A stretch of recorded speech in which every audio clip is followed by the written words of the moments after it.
हम लोगों के बीच में लोकप्रिय नेता, प्रदेश के जनसत्ता दल के राष्ट्रीय अध्यक्ष बड़े भाई आदरणीय राजा भैया जी, यहाँ उपस्थित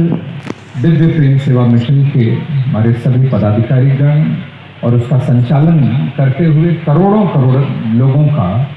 मार्ग प्रदर्शित करने वाले ऐसे आदरणीय श्री आशीष भैया जी, मंच पर उपस्थित सभी महानुभावगण, मंच का संचालन कर रहे आदरणीय शत्रुघ्न जी, उपस्थित सभी बड़े बुजुर्गों, भाई और बहनों,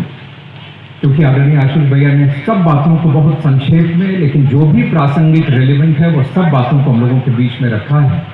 जाड़ता राजा यह कार्यक्रम कितना भव्य होने वाला है उसकी कल्पना भी हम सब लोग उनकी सब बातों से ही कर सकते हैं। सच बात तो ये है कि मैं भी बहुत संक्षेप में ही अपनी बात को समाप्त करूंगा। सच बात तो ये है कि जब मैंने भी पहली बार ये सुना था कि ये जाड़ता राजा का कार्यक्रम जो होता है शिवाजी महाराज के जीवन को जो भव्यता से, बहुत सजीवता से जो प्रदर्शित करने का जो कार्यक्रम होता है, उसमें सजीव यहाँ पर हाथी, घोड़े, बैलगाड़ी, ऊंट, ये सब यहाँ पर आते हैं मंच पर, और वही आवाज़ और वही कौतूहल वो पैदा होता है जो कि ऐसा लगता है कि 300-350 साल पहले जब शिवाजी महाराज थे तो उस समय के बारे में ऐसा लगता है कि वैसी स्थिति एकदम आंखों के सामने चल रही है। तो स्वाभाविक रूप से किसी महापुरुष, किसी युग पुरुष, वो भी शिवाजी महाराज जी जैसे युग पुरुष, वैसे भी कहते हैं कि युग पुरुष जो होता है, महापुरुष जो होता है, उसका एक कदम अगर वह अतीत में होता है तो एक कदम उसका भविष्य में होता है। ऐसे शिवाजी महाराज के जीवन को प्रदर्शित करने के लिए, लोगों के सामने रखने के लिए, स्वाभाविक रूप से वैसे ही भव्य जीवन के को प्रदर्शित करने के लिए वही भव्यता दिखाने की आवश्यकता भी थी। तो ये काम बाबा साहब पुरंदरे जी ने जाड़ता राजा के माध्यम से किया। और जाड़ता राजा का मतलब ही ये हुआ कि जाड़ता मतलब जनता के सुख और दुख को जानने वाला, समझने वाला। और शिवाजी महाराज के लिए कहा जाता था कि वह सच में उनकी जो सेना थी,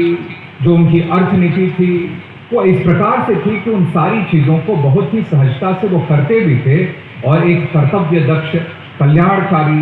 बहुत ही दार्शनिक नेता के रूप में भी, राजा के रूप में भी उनकी स्वीकार्यता उस समय थी।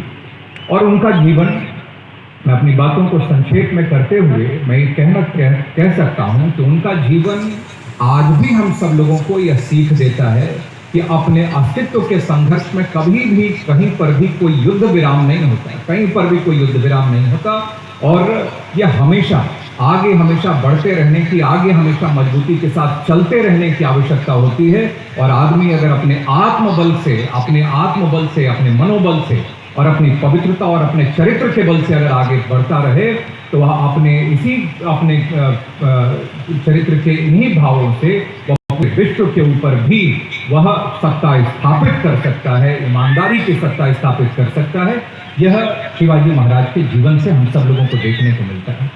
और यह जाड़ता राजा की जो कल्पना करके यह महानाट्य को जो रचा गया है, यह आज मैं समझता हूं कि ऐसे कार्यक्रमों की आवश्यकता और ज़्यादा बढ़ जाती है, क्योंकि जो आज की जो जनरेशन है,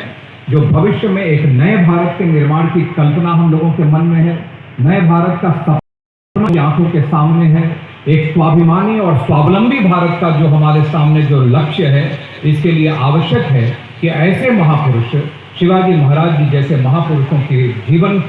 के बारे में यह नौजवानों को बताया जाए, उनको दिखाया जाए कि कैसे वह अपने जीवन को कैसे उन्होंने जिया था, कैसे उन्होंने बढ़ाया था।